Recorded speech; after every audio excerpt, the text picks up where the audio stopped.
তো আইপ্যাকে ঢোকা বন্ধ করবো। আমি এখানে ঢোকা বন্ধ করব।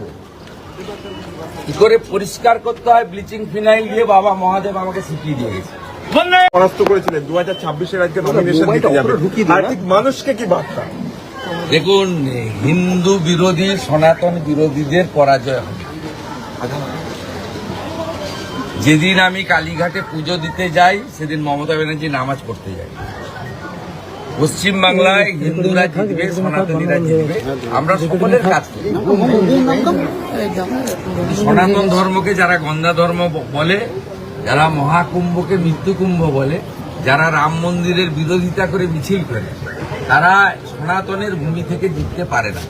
এটা শ্রী চৈতন্যদেবের ভূমি, ঠাকুর রামকৃষ্ণ দেবের ভূমি, জগৎজননী মা শারদা বলির ভূমি।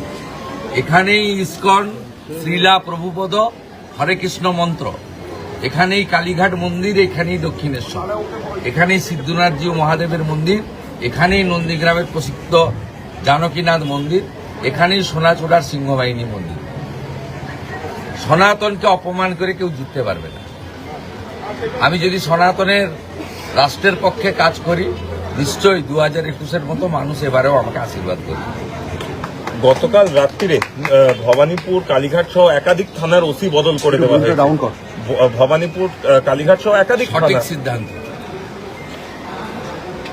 শান্তনু সিনহাদেরকে গ্রেপ্তার করার দাবি করছি। এদের একদম পরিষ্কার করা উচিত। এখানে এই যে আইসি মালটা ছিল, এ আইপ্যাককে নিয়ে, তো আইপ্যাকে ঢোকা বন্ধ করবো। আমি এখানে ঢোকা বন্ধ করব। কি করে পরিষ্কার করতে হয় ব্লিচিং ফিনাইল দিয়ে।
কারণে